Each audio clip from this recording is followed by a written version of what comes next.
Adonai TV omugga gw'obulamu. Abalaifa abalungi aba Adonai TV omugga gw'obulamu tubaniriza nnyo ddala era nga bulijjo essaawa zibeera zezo nnyininyini essaawa mulindwa nga tuba tumaze okutuuka mu studio za Adonai TV nga tukweza tusinzira wano ku kifo kyaffe ekitukuvu ekifo eky'omulembe ekirungi ekiyitibwa St. Augustine Cathedral ekisumbibwa omusumba taata Henry Nyanzi ne maama nga tuba tutuuse essaawa ziba 3 ez'akawungeezi abamu bazira zakawuza masiga paka ssaawa 4 programu ebeera ensi y'ebyewuunyisa sibeera nzekka nzebeera mu tesitesi naye okwanjula tukolera wamu ne muganda wange njagala babuuzeeko ate tulabe olunaku lwa leero ebingi endulundu enfofoolo byetugenda okutunuulira mu programu yaffe akawungeezi kaero buuza kuba tulaba ate tugende mu maaso. Abalabi baffe ba Adonai TV tubaaniriza olunaku lwa leero mwebale kwekumira ku lutimbe amanya n'eddoboozi Opulotu Pawulo omuweereza wano ku Adonai TV tuguse mu pulogulaamu ensi n'ebyewuunyisa ssaawa 3 ez'ekiro omanyi abaganda tuziyita zakawosa amasiga amasiga gaba gatandise okuwola kati tuguse ate gwe ava ku mulimo ate naawe akyali mu jaamu naawe yatuuse oli kunywa kacaayi bakuwaddeyo oba olina byokola oli ku kompyuta tukwaniriza tugenda kusosootolera byobadde tomanyi tugenda kunyumiza akawanvu n'akaga byotamanyi byobadde towulirangako genda kubiwulira akawungeezi ka leero mwebale mukulukakwa gye bali emirimu tukazana tumaze ziri eri ate tukomyewo ku zeno ez'empewo wekiri bagamba ataakolenga n'okulya nga taalyenga tikiri mu bayibuli kiri mu byawandiikibwa butere kiri kati embeera bwe bifaanana essaawa bwe ziwera 3 tuba tuyingidde mu puroguramu ensi n'ebyewuunyisa essebo muli mutya tubadde tuli mu keeterero ka mukama waffe Yesu mazaalibwa buli bw'oyita bano mbwedda mpita ku bantu baddukanya nkoko fasi mbalaba abamu bayinza n'okuggwirako kumanyi bino bigundi bino bimodomodo modomodo bino bikalagata ku mpuuta ate ne bateekako obuwunga ne babikolanga buboolo abamu bayinza okunyuka n'ebyo bikyaliyo naye nze omukubo nabikuzedde esebo ate nno byoyogeddako eyo omudomodo gweyogerako ag'amagumba bagiyita embwagulo bakiwulirako nkiwuliridde wano lwaki embwagulo biruddemu anti embwa yebibwagula babigulira mbwa lumu mbangula mukene nga nkusese nga mpaana mukene bwawooma omugagga yali anninaanye naŋŋamba gwe wakumuwaana sigenda mumulyanga gwe agenda amugulidde embwazi katono nzirike mukene ali mu pulotede ng'omuwambwa yena abagagga bwe batyo bw'ayagala omuzukulu agula ddole bwamuzukulu bw'ayagala omugulira ekibumba atta nte ekyo kituufu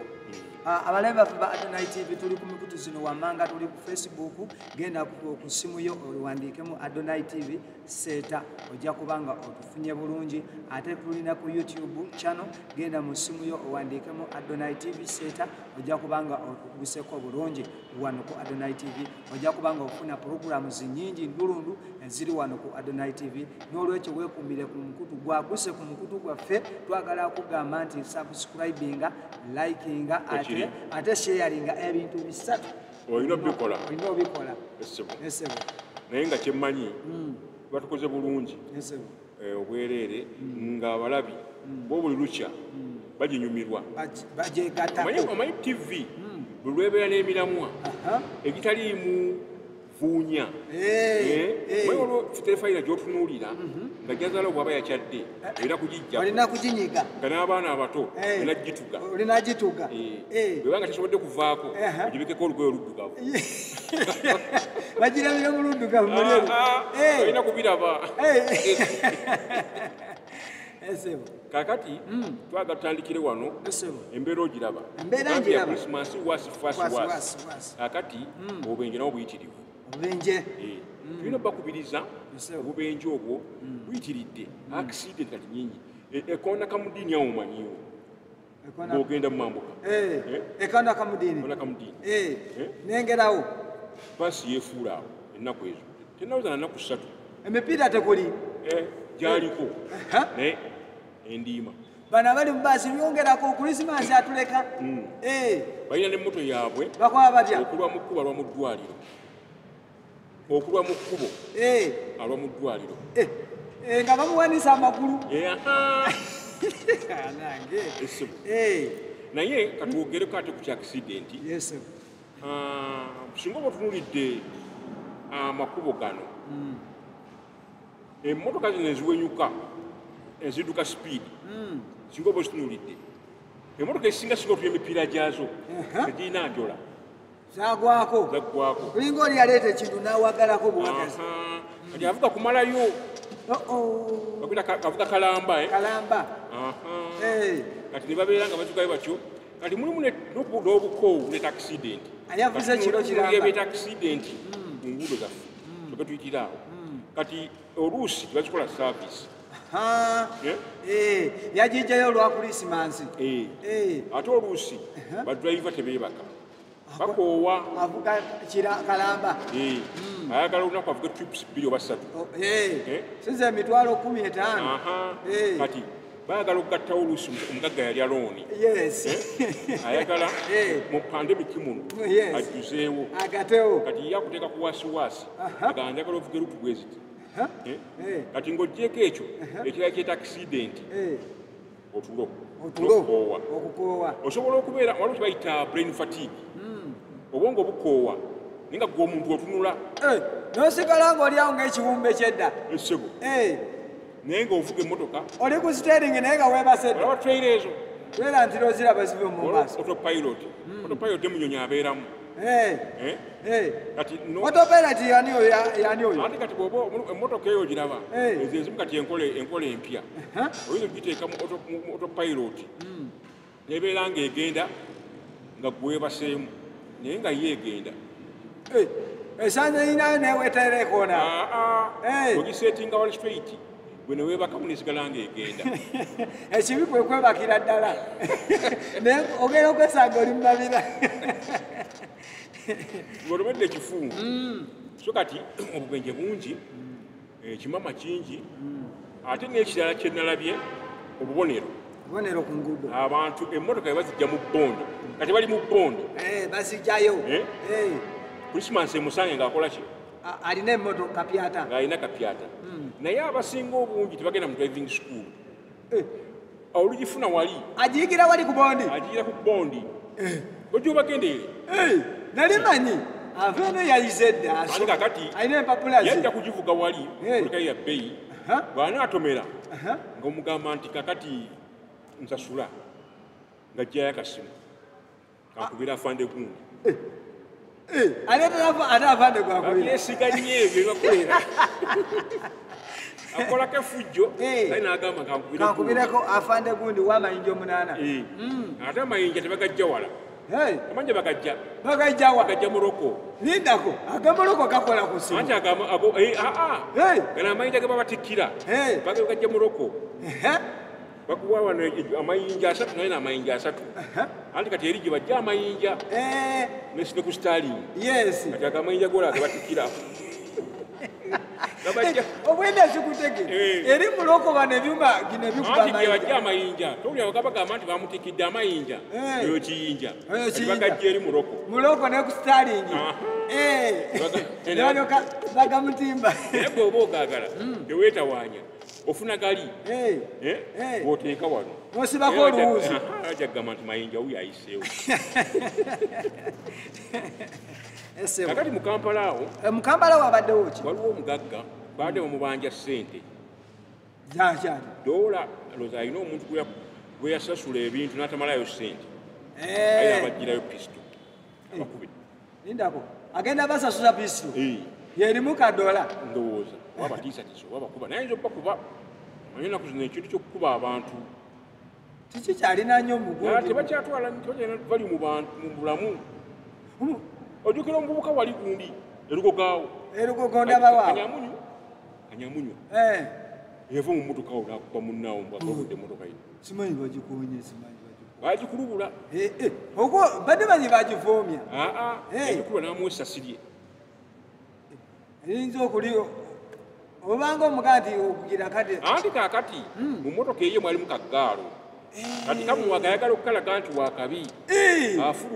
afuluma n'amakoti emivimbo yes how do you kulula the vehicle emivimbo gya ggaalo na ggaalo yapika amupika esebo ayetoolola bw'ati tamukubye essasi free of charge amukkiraawo free of charge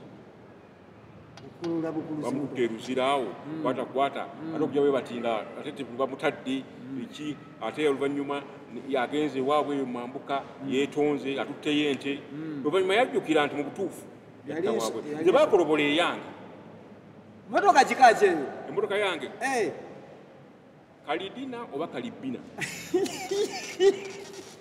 sibitegeera bintawanya lusungu lungi awo ndabawo lungi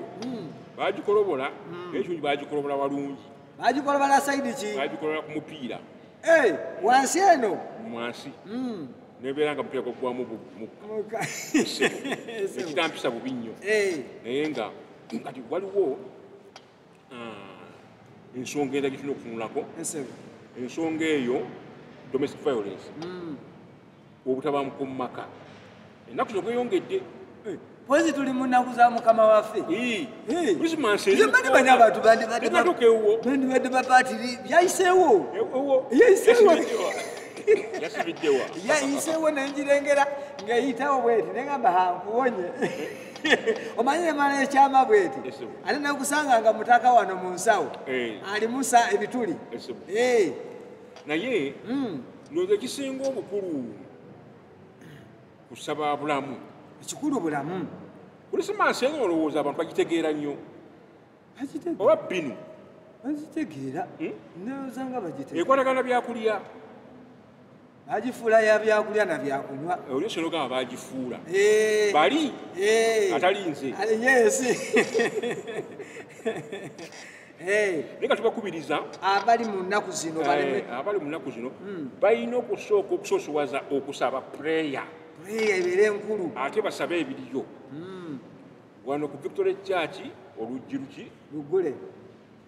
okucekinga weekuli obukuumi weebuli bajje bakole ki basabe bayingire omwaka 2022 n'obukuumi n'embala ya Katonda tebagenda mu mizimu bali mu bigali biki saddaaka ezo zimanyi ezikuwonga oku folofotto oyo so kakati mu nsonga efaanana bwetyo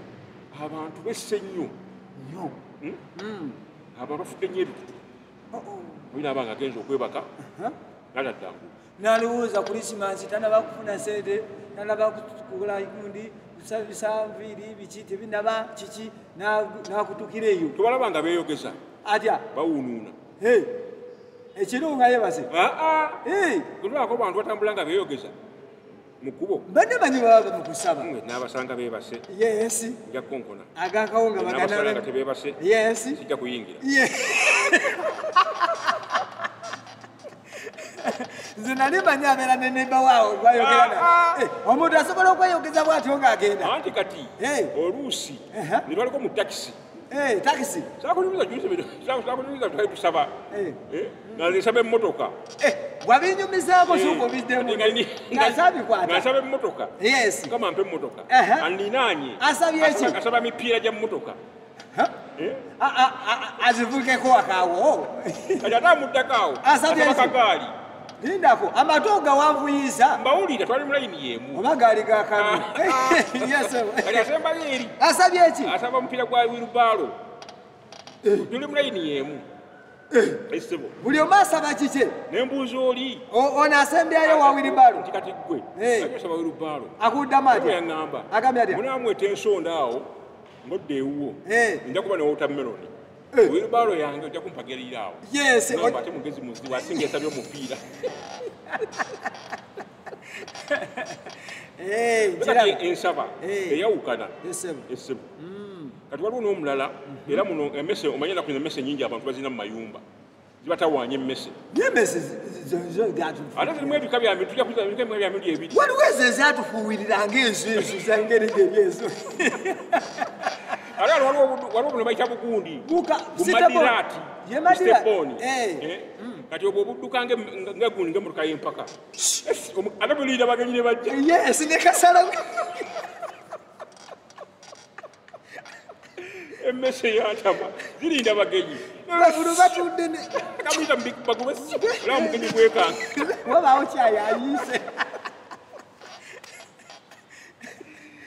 kaakati oli emmese zimusumbuwa zitidde obungi aziteze obutwa ziganye emitego giganye manyi kiyakola akoze atya nyumba gye yayokya lindako ayokya zifiire omwezi zera zafiiramu abatafiiriddwa nazimba ennyumba empya ziyewadde naye ziri ng'aziwonye esebo ekiri ekongo konge mungu eyongera kutokota butokosi ethiopia olutalo omwana mulenzi oli pulezidenti kyalako wano prime minister kyalako wano luwunguko addayo yayiteewoko nenooza mukulu munne n'amugamba nti ebyo bitegeera nnyo kyusaamu bwoti tekamugulirawo bagwe bati anti bali mundu bali bakifuba wazi yes bantu berega bwerezi yakubayike yabibayike oli nagwe abagamba bateke mu drone teke mu ambushi Linda kandroni omanyi mugezi muzibu drone ngalukuse akanyambere oyo kwali woli mugezi muzibu Linda ko drone ngafutu bade muntalato niyo katoko tusobola kakanyuka jinja olabanga akajja ne kabanga akasembera kanamunkanga kati abasinga obungi bawumanyi olabanga ensenene ennene tebaawo ekisenene kiri awo kyangerigeri ekyakayako obukala kyejingajinga bwekiyamunkanga byebatwale ekisenene kumbe obuzibu butuuse mu kitundu kati babakubye emundu ebibuga 6 babikuzemu lindako bano abatiguli abali bawamye ebibuga nga basigadde Addis Ababa bakati badde babakubye towa uchafu nyuma tuwa uchafu nyuma bazema begasi pedi misindi kako toleka nyuma kakati onowulira mundu ku mundu omanyi akokola toleka nyuma ekyo kiba misinde mizibu nnyo lindako laba okuweteeko onobadde otunuulidde okyuke bawutaani nakugamba nti emundu evuga nolekawo omwana nokwata ebbaafu ate nga togenda kunaaba songa omwana naye abadde akaaba neweegoga eyo emundu gye bakuba yakunyumiza emundu eyali wano nga baziri yagenda nekitookero naliwo nnyo nga bagenda naye nga bagikuba neweerumika olina kyolwadde omuzinga gwoko omuzinga gwoko okuva wali ajja kuba omuzinga gulinga gundi pipa namba obunene nosesemu obutungulu nga tewalidde ate butungulu ayidde galiki akati ekongo awo nga bwe nkugambye emundu etokota obutasalako naye ne batabani booli omwana mulenzi pike muwulira mutegedde eyalingizayo nga bigwa eyali mu dinisa agagamba biki ebyo bigwa ewange kati pike naye yayingira pike naye akiyingidde pike yayingira situka ukongowasa omanyi bansanyusa pike mugezi nnyo abeera ku tebo walo n'abala ekibalo aba alaba omanyi bw'oba omutunidde enkula y'epike alaba wala ati pike atunula bw'ati alaba omanyi ensoobo ensoobo ogimanyi ensoobo si okutambulira ku munkege ensoobo eri Kampala kati bw'oba n'akasente mu nsawo ensoobo agira bw'ati mbadde manyi kubeera ku bunkeeke bwoti akola bw'ati ogerenge bwoti nguputalo bagututte bayite ensoobo nabali agatuna nga aliwo aleese ensoobo nabo ne basooba ne bakola ki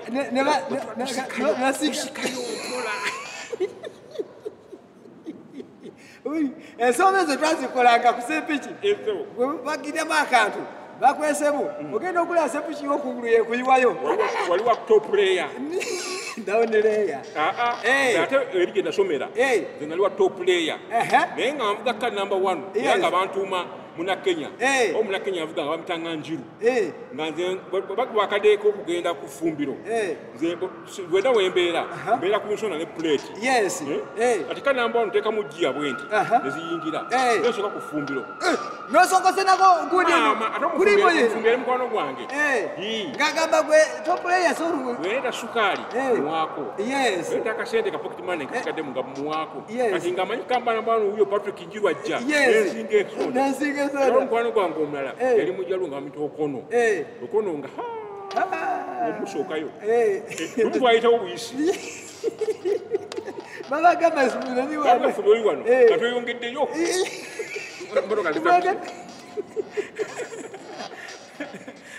kakati ati ne Somalia nayo si birungi nnyo bakyalwana enwana yaabwe eyekijinga omanyi entalo ziri mu Afrika za kijinga ali neyeyambazaako bomu n'agenda n'abwaluka yakijingajinga nti byo bitegeera binatulika n'abantu n'omubuuza nti kakati ate empeera ye eri simanyi luddawa kati ono kikyaliko ate aleese eddaame ate afa tayagala kufa bwe bityo ate ayagala atulika n'abantu ate yaawonewo kakati embeera nebalanga efaanana bwetyo mu ggwanga okwetoola Afirika kati egundi awo e Mozambique awo na waliwo obuyeekera butandise Mozambique bagala kujjako gavumenti baleka bayingidde mu mawanga ag'enjawulo Mozambique oleka no batandise okutematema abantu emitwe enkola ng'eya ADF era nga kirabikanga kino ekintu kiruke ate ennaku zino badde tunako mu mawulire ne poliisi yaffe etandise okufiirwa abantu baffe waliwo omupoliisi basayiriza Mityana yagobasanga ku motoka nga akubiddwa ebyasi gwolwo baffe ekyaffe kikutu ku sayidi y'Entebbe eyo nga kirabikanga waliwo akakundi akali awo kagendako ku mawulire awo nga omukulu w'ennanga nga alinga agamba mbu wandibaawo ate abatunuuliza obwanga poliisi batagetinga poliisi mulabi awo nga alinga agamba mbu wandibaawo bakyanoonyereza balabe efujjiro livaawa ate no omwana omuwala mwannyoko alaba mwannyoko ani oyo naye kali etinakwedde obinakakakwate ubimanyi waffe wana ekayunga kakati mbwagenda kwerayiza agenda kulayira balawabye mu kkooti nti abanupu bawangula kati ye omwana omuwala yagambye agenda kulayira yeyawangula omutuufu ndabawo kibooko ayinza okunyooka bad student oyinza okubeerawo emikayina awo ekibooka awo naye abeekayunga tubasabira mumbeera yonna bakiyitemu bulungi ate abantu bagende mu bulamu obulala ekyo tugendako mubulamu bwakamu baffe bwetuvayo tugenda tutunulire tugenda tunulira ki eddubu kyeki ye polar bear polar bear yeddubu tugenda okutunulira esebo so abalabi baffe ba Donai TV tugendako mu bulango bwa Bakama baffe katono nnyo tukomawo tutunulire eddubu mu byensi n'ebyewuunyisa tova ku mukutu tovaawo tukomawo Adonai TV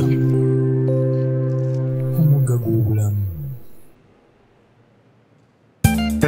Nkwanjulira Kasawo Cosmetics bakuleetedde ebizigo ebyokwewunda ebyokwebyula byonna ebya buli kika saako obuviri bw'abakyala obw'omulembe. Kasawo Cosmetics tutunda ebizigo by'abakyala, tutunda ebizigo by'abaami na buli kinnoomu yenna tumukolako eby'abaana eb'amasomero obuviiri bwonna obwa buli kika. Tetwalese ebintu pulesi yaffe ennungi, tutunda buli kinnoomu tumwakamu n'abasuubuzi bonna nammwe tubakwasa bulungi. Basangibwe Seeta ku Bukeerwe Namugongo Road. Okumanya ebisingawo kuba ku simu zino wammanga noti 753 828 833 oba noti 759 646 18 beba Kasawo Cosmetics Seeta.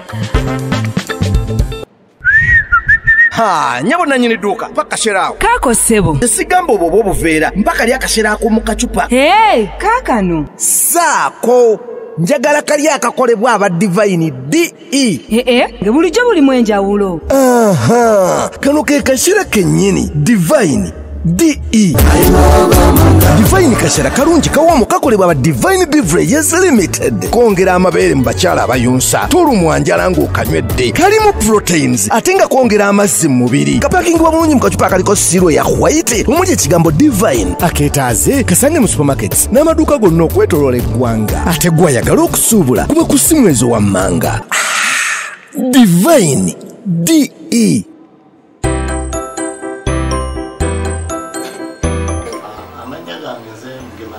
Director wa Richmond Traders. Tudiringa n'amasomero, tugasaplayinga ebitabo, empapula, tudiringa mu packaging. Abalina amakampuni gaabwe otandisewo ekyokunywa kyo. Oyagala kipakinga mu kacupa, tutunda obucupa, tudiringa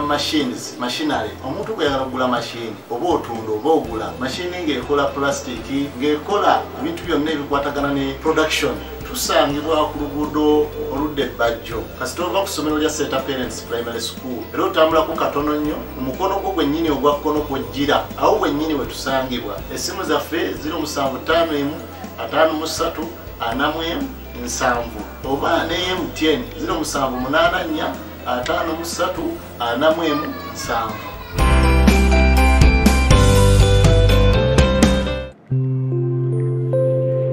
Adonai TV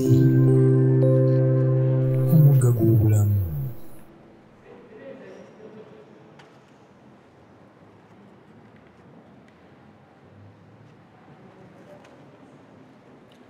Abalaffe abalungi Adonai TV tukulisa nnyo omulambo wa kambaffe obutabadde bungi nnyo ate obutabadde butono nnyo era nga twebaza mwena abalanga naffe enkola yammwe ya mulembe nnyo mukulu Lukimuge nga webale kubeera nga ensonga okikwasaganya era nkakasa nti Christmas season eno obucupa ate okubanga yasitokinze endulundu ate ngaera n'ab'ebitabo na buli kimu abaana baddayo kubanga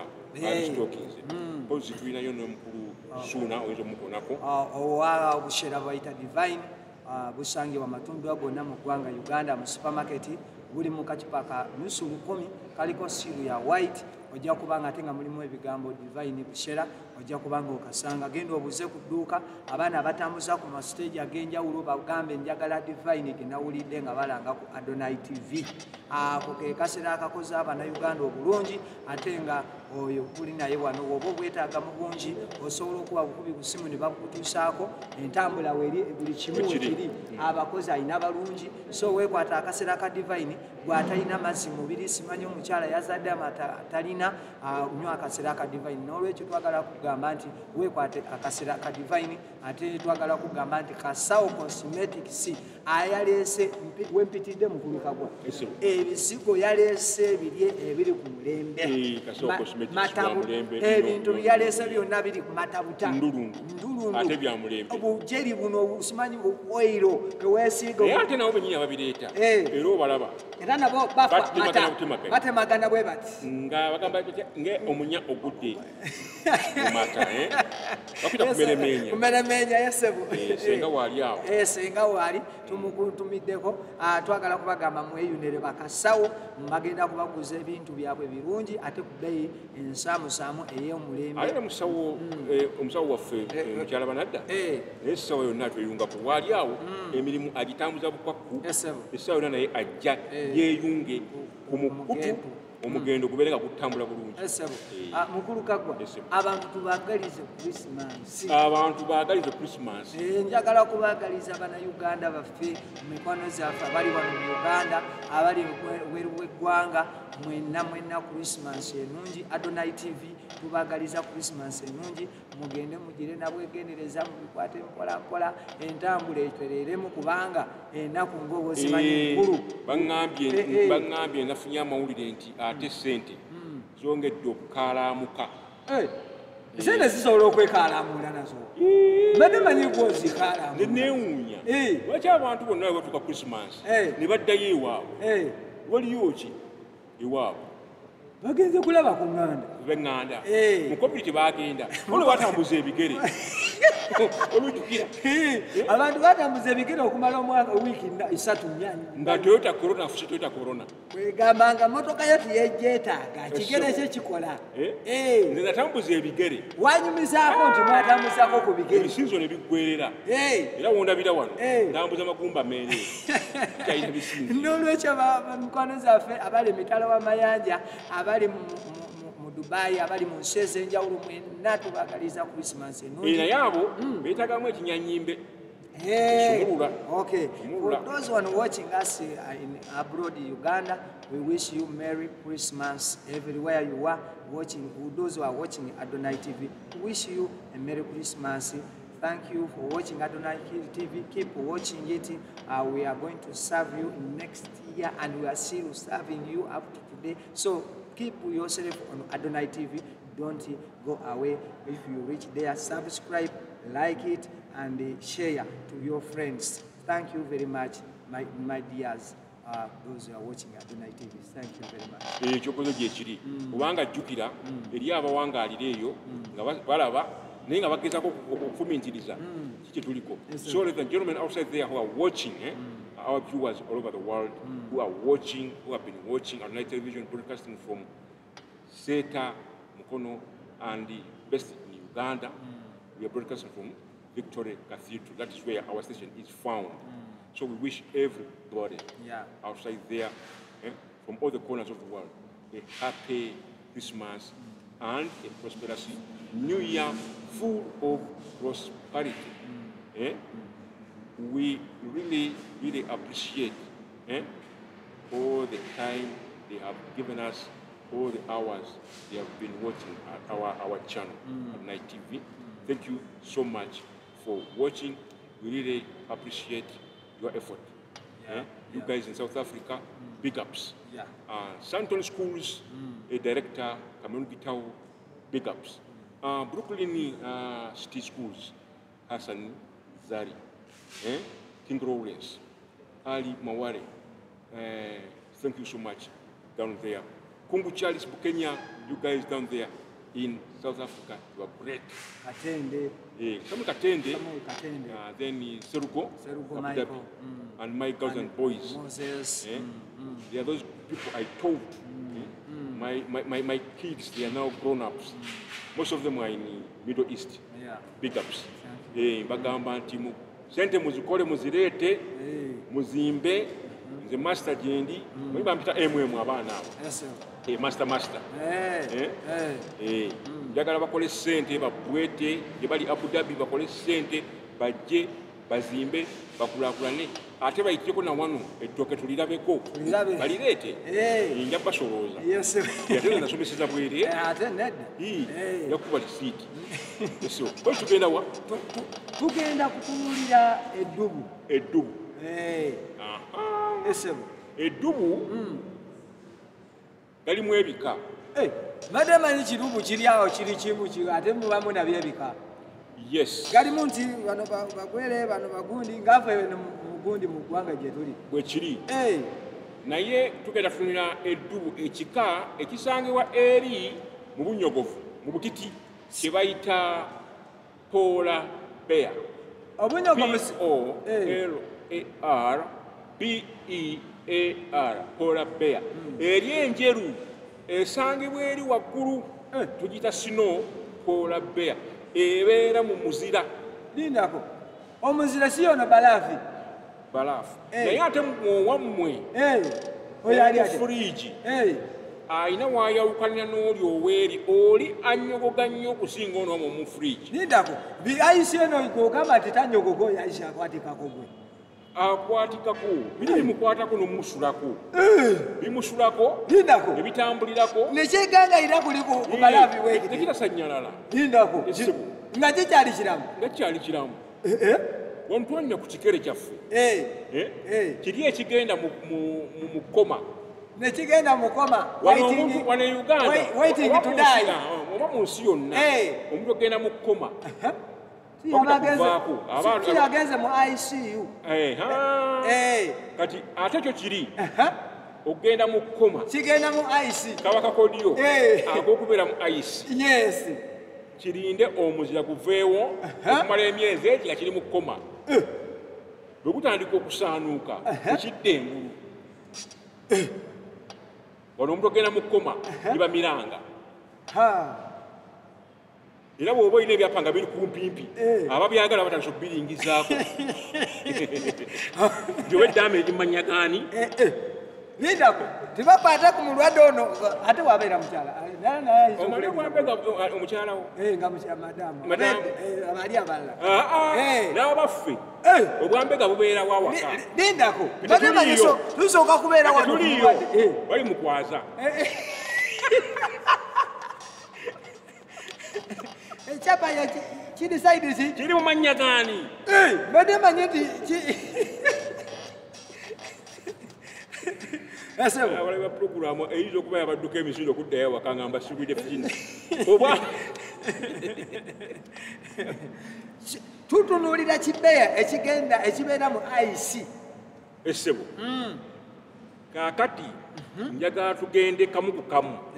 ebyewuunyisa ebiri ku ddubu lino ebisooka biriwa ekisooka lirina amaanyi mayitirivu kyekimu ku bisolo ebisinga amaanyi mu nsi yonna 10 ekyo kibeya ekyo kyoyogera beya eri mu bisolo ebisinga amaanyi 10 byetugenda okwogerako empologoma singa byali bina empologoma byeterumbaganya lindako king of the jango tasobola kutembera kabeya kako n'akayusayusa wali empologoma nakugamba begeze ennyo eri mu kilo 3 mwaga mwatano pola beya ekuza obulungi ogwo ogweru ogwo ogunikira ogwo egenda mu kilogulamuzi 8 era n'okuyingira olwenda katunuulira ekintu ekyekiro olwenda kisanze empologoma ekikuba oluyolu kirimu n'empi nze mbadde manye empi bantu be bazikozesa empologoma nga erannamye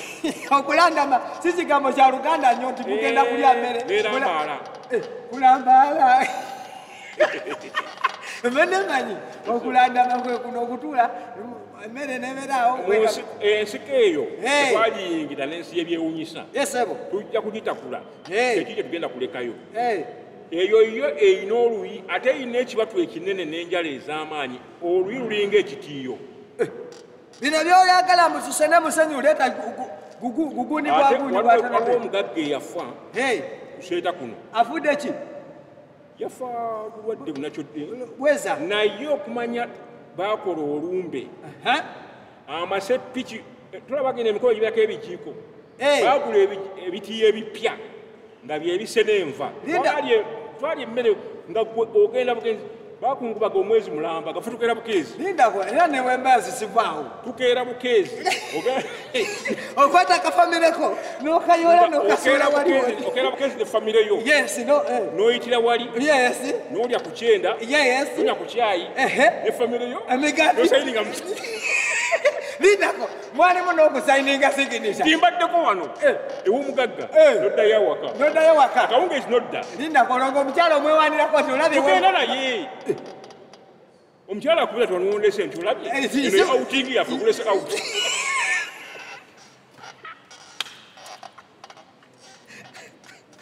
olumbe nga lwabakolera omulimu omanye eri outing ezikutabula abasajja bangi nabo kambalangire tolimu gwe sirimu omugenda out naye eriyo abasajja nga outings zaabwe kulugwa bya nnyimbe bagenda n'omukyala ku vidi si olw'abaana olwo lunaku tegula kawunga waka n'okuziika ezo outing nga lwamutwala batemenye vidi mugenze kulambula n'emigaati abaana aye kakati ogambe nti tebaba outing eri abasajja gwe nga balina amateeka eba outing n'agenda n'ava ewaka talina mugaati wadde bunyeebwa lwagenze ku dduuka n'atiikinga mu kitabo kye outing eyo outing nota omwana mu ddwaliro eyo outing ate omwagaza ki bino mwenyimule mugendeko efooti simanyi mulabe ku gundi lweyagadde okuwuga bano abakyala abagala okukola swimming enkuba lwetonya n'agamba genda olembeko amazzi enkuba ogayiwe mu bidomola maze okuwuga n'atiikinga tamuganya nkuba kugwako lindako enkuba nemukuba essibu sabula emboozi tuli ku pola beya tuyitiddeyo buyitizi tuyitizeyo akati pola beya waffe oyo ali mu kiro lunaana meka mukambwe mukambwe muko kati ayo yogeddeko ensajja egejja nebeera nga heve naye ate enkyala eba mu kiro nga 5 awo eyo tegejja nnyo eri ekigigezze nnyo kulya nnyo lindako gali zirya nnyo ensajja kati ate mu ice ogambe gabeera mu ice mu kyomo kye galyamu anti omanyi nti ennyanja wano nga omuza tegunnaba kugwa ebeeramu ebyennyanja wakalabye mbiraba kati eri ebyennyanja buli bwa byennyanja nnyo kati ennyanja eyo erimu n'obusolo obulabutonotono buno obuli ebyennyanja munda omwo waliwo kino kibaita kisiiru ekifaanana ebikyesaaga ekyakula bwe kiti kino ekiriko aganankani akengerigirigana galinga ag'ebyennyanja ate nawe ogezeemu nga gwo gwenyini nekalaniga ekifaananyi ekirungi kati eyo siiru eyo bakita sirayoni kati ekyo nayo oluusi ebirya kati waliwo lwe bifa nga bigwadde oba ne bibeera bingi ne bibeera nga bigwamu obulwadde obitta omulundi ogumu kati awo nawo beya awo ekuba mu ngalo nerya ku ebyo erya ne vegetation ewomerwa nnyo omuddoddo ogwo gutubeera bulungi emidde egibeerayo mu sino ebulya eryekika ky'amabanda galinga maleewa egawomerwa nnyo galimu kwegamba nage gameketa galimu ekiriisa gameketa kati nebeera ng'ebalansinga diet yayo bwetyo erya ku greens nerya ne ku nnyama eri carnivorous kwegamba tefiirwa atoti this way eno ikafuna kati bwe tugyongerako awo tugyongeddeko tusobola okwogera ku kala yaayo kala nze waliwo ne white waliwo eza black naye njagala kwogera ku eno eya white lwaki ya white lwaki tujjeyo ku ya white yes njogera ku ya white olw'ensonga nti kala eno eya white egireetera okwekweka mu muzira guno gwa white bw'eba erina byegenda okuyigga ekigambo kye bayita defense mechanism oba camouflage kati ekozesa kala eyo nti bwebwama mukyaziyazi ekyomuzibwolaba kizira kiri awo ekijja kyeyagala okutayiza eraba ekintu ekiringa omuzira oba ekiswa kati nebuzibwabuzibwa ekisolo nekibuzibwabuzibwa nekijja nga kitambula kati nebeera nga esobola okukikwata ekyo kimu lwaki naziya eza black ne kala endala tujja kuzoogerako neza brown tubalage lwaki za kala naye ku luno tuli ku white kuba eno eya white yeekweka nnyo mu bifo omuli n'emiti egyo giba giriko omuzira nga wonna wa white sino white ntira okulaba nga omuzira gukutte buli wamu kati nayo eyiggira mu bifo ebifaanana bwe bityo kwegamba yo omuzira si lutalo lwayo kwegamba si mawulire yagenda kubuulira erina ebyoya ebiyiika ku mubiri nga biseerera nti omuzira gwa gugwa gusilayidinga busilayizibwe ne gumansukako ng'amazzi si byakujja kufutubalira okwo guzira guli okwo gutudde ebadde nga ndiga endiga eyo erina ebyoya ebyo ebiyiika obuyiisi bw'ebiti nga biseera biriko n'engeri y'olufutafuta olwanoiting kwe luli lubuto oluoiro kati oiro oyo omuzira we gujja guyitako buyisi ne gukka wansi eyo special adaptation mechanism ebimu katonda byakiwa ebigetera okuwangaalira mu kifo ekyo kati mukulu kagwa tuli ku ice abadde akutte gubeya gwaffe guli kungulu ice asaanuuse gugudde mugumanyira okukuba lyoemanyi okuwuga in fact a polar bear is one of the fastest and best swimmers in the animal kingdom. Okukuba amazzi wano si lutalo bulungi nnyo kati olwokuba kinene kigenda kipika omukka mu lubuto ekinfuleti nga nekibanga kipiira netandika okufulootinga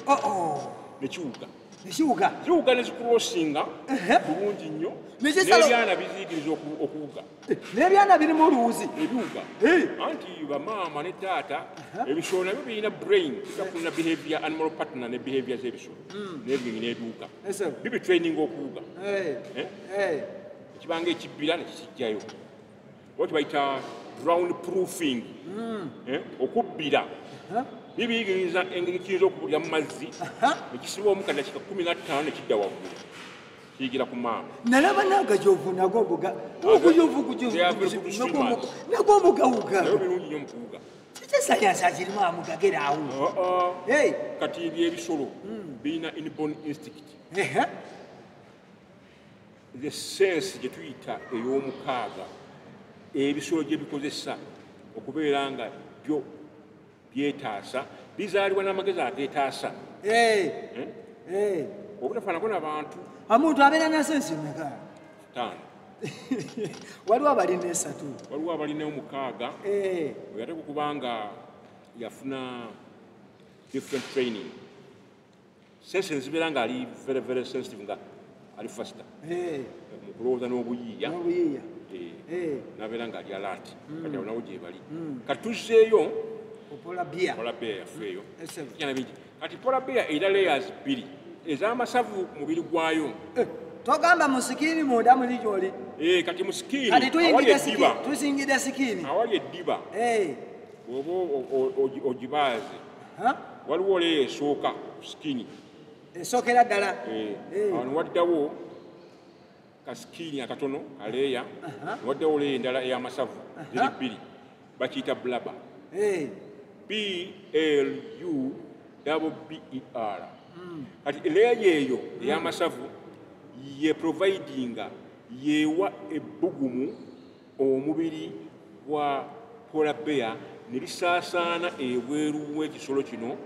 ne munda waakyo ne kibeera nga kibuguma mu budde obw'obutiti kwegamba gwosinga ogulaba wali guli mu muzira kumbe gwe guli mu bbugumu kati yo blubber yekola ekyo era ne whale sigwe guno gwenyanja ogunene zirina leeyo ey'amasavu ebikiipinga warm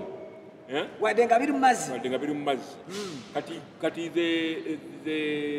the use of the blubber to these water animals is to provide warmth. Amasavu gano ne mu muntu ekimu ku mugaso gw'amasavu providing a heat fats gakubona te excessive fats zivaamu obulwadde era nga zigenze mu musaayi ga cholesterol gayingira mu musaayi gayingira mu gundi mu misuwa blocking ni abantu n'obulaba ng'afunye ebirwadde eby'omutima naye wali eyo leeya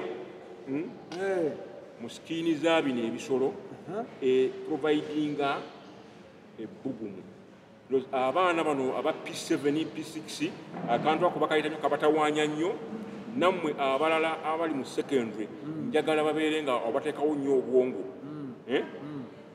akantu ako kabeera kaprovidinga ebbugumu ekisolo ekiba kifuna ebbugumu ekimala mu biseera eby'obunyonyi tutunuulidde polar bear bwe tugyongerayo giraba amaaso gaayo amaaso gali gatya matono nnyo naye ate galaba wala abuuza obutono kati erina eyesight ng'eraba wala naye obutono bw'amaaso n'obukowekowe bwayo obwayika kuli ku buuso emu ku defense mechanism omuzira guno obutagiyiika mu maaso kati obuuso n'akatu akatono giraba kati nti omuzira gwekikuba bukiriza ekikolwa kirina akatwe kati n'obutwe obutono era bwetunira nga yeesulise olaba nti akatwe ko katono n'omutaka n'agaagaira amazzi gayitako buyisi eyo nayo adaptation y'ekisolo ekyo kakati tusobola okwongerako ekirala nti ezaala akaana kamu oba bubiri mulimu binaalongo naye ate birina nnyo ekisolo ekirina omukwano n'abantu. It is a joyful animal. Nindako kibeya ekyo ky'abantu n'okulya mbutodi beya babiteeka nnyo ne mu sakasi ebizannya n'abantu kiri friendly kyekirinayo gundi ya tekirinya aggressive nnyo ate kirina IQ eyagala kulinanako nga y'abantu obwongo obukola bulungi nnyo kiwa n'abantu ekitiibwa tekirumba muntu okugjako nga oli akiyiikiriza kyobula babiteeminga bibeera nnyo mu zu babiteeka nnyo mu sakasi nebizannya emizannyo kyova olaba babikolamu nnyo teddy bear abaana babibawa nnyo ntera okubiraba olwokuba biri friendly abaana babibawa nnyo naye mu nkola yaffe eri ey'aba psychologist ate omwana bw'omugulira ebisolo ayinza okutandika okudevelopinga laavu y'ebisolo nti bw'aba akirabye physically ate ayinza obutadduka nalowooza nti kimukwano gwakyo kiringa kugulira mwana dole zino eziringa enzungu ng'abaana abange mbagulira dole ya bulaaka kata kukyonona olina okugulira mwana kintu kyeru nawe kisuuzo ate oleeta bulaaka gwoli bulaaka omugulira dole enjeru oba enzungu opromotinga bazungu ate nze ndi kaddugala ogulira enzirugavu era ng'eriko n'obuviiri bwaffe obwo lindako kati nze lina kwetanira eri enkalamoja eri enzirugavu omwana akule ng'ayagala eggwanga lye abaana bagula eddole eki enzirugavu si bino byeru kutiitibya kyeruppe era nze sigula ddole ezonyi z'abazungu ngula eyaffe eri enzirugavu tibitibi essebo nakula nga omwana appreciatinga kala gyalimu bwe kiri kakati mugulukako nkyakubuuza ogambye nti Tony Bey yasobola okuba empologoma essebo bulungi nnyo mukulukako ate empologoma n'eŋŋaŋala omanye empologoma nga yalumbye bweti engeri gyewulugumamu bweti Tony Bey yayo etaddeyo emisinde ate edduka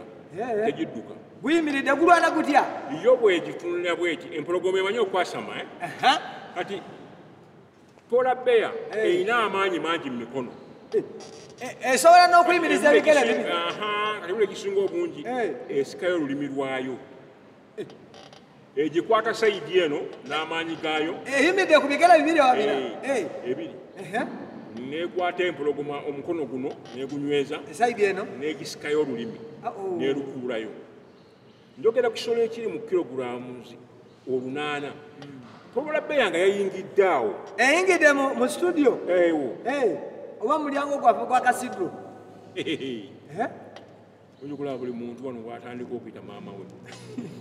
nga ne Katonda bamwerabye neyerula mu studio nkulekawo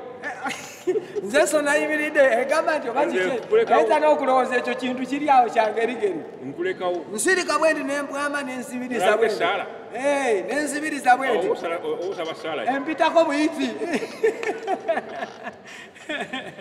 kati erina amaanyi agatali ga bulijjo kisolo kyamaanyi nnyo naye nga ekira kyembadde sinyonyodde abatuuze baffe bano lwaki bakita Paula Bear ewangaali eri mu Polar Regions mbadde manyire mu Uganda mwebiri tebiriimu onokiriisa ki tetusobola kuleetaawo kumusira netukiteekamu awo ekisobola mbeera ya wano nokiriisa okuliisa wokka wano omuntu wabula sente zigula nnyama mu Krismasi aliisa olaba n'empologoma wano omuzuzu batawaanyi luli mu covid bakaaba timba yokka yagala timba ekuza obulungi kitimba kino kigundi eri mu kiro 10 ate eyo tegezze nnyo yeetaaga enkoko 10 olunaku timba nga tutandika ogisalira ku nkoko nga tugiwa ate ogisalira osulayo nga namu yo neemira ziriawo entebe zakula bwaguuga ziriawo tubadde tuli wali akati twongereko wadde akadde katulira empinga naye tujja kwongerako kumanyi ku Paula Bear zino njagala tubadde tugigamba lwaki bagiyita Paula Bear anti ewangaalira wali waggulu wali Polar Regions ezo ziri ku North Pole tulina North Pole ne South Pole kati wali awali obunyogovu ennyo awali Antarctic region ne Arctic region evo obunyonyi bwaffe buli Arctic tan ate awo ne penguin wezibeera gano agatambulanga agakumba ako kuba ne saluti Anange. Yamalala nnyo. Obeera mu lupingu ate oba wangere. Yamalala. Kati biva mu kifo ekyo. Kyensonga lwaki bakiyita polar bears. Olwokuba ziva mu kifo ekyo eky'obunnyogovu ekiri eri ku North Pole ate no mu South Pole South Africa tebiriiyo. Embeera eri yebisobozesa okubeera tebisobola kubeera kubanga ate eno ku South Pole ate yo temperature zaayo zanjawulo ku ziri eziri eri ziri waggulu wali eri kati biri byo bisobola okuwangaalya mu bunnyogovu ebbanga omuzira ye gumala. Waliwo awakalala ke njagala era okwongerako bigenda mu kye bayita hibernation. Hibernation ye period ekisolo oba ekiwuka ekiwangalya mu butiti we kiriira kamukuulo ne kitereka emmere yakyo awantu ye kijja okulyako ekiyise mu butiti. Kati nabino bifuna ennyama nga nnyingi ne bisima empuku mu muzira. Mu muzira ne kisimamu ku kimpuku. Kati bwe bisima mu mpuku kati omuzira guno jjukira nti ng'egyali ice asobola okupreservinga ekyennyama ne kirwawo nga kinyo mu bunnyogovu nga kineenooneka ice nga bw'omulaba ndaba firiji awo kati nekimalamu emyezi ne begiba 3 kiryako mpola nekiddayo nekyebaka hibernation yo period kimala nga tekirya nnyo yakikozesa omubiri gwakyo nebyo kiba kyalidde oluvannyuma kiwangaddeko emyaka 3-4-5 naddala muzu biwangaala osobola okijjayo muzu muzu biwangaala kiyinza n'okuyingira emyaka 6 nga kiri awo so wakati kaba kadde tujja kugyongerako mu maaso awo wakadde essaawa zaffe abalungi ziba ssaawa 3 paka ssaawa ennungi ziba 4 tujja kwongerako puroguramu yaffe ey'enkya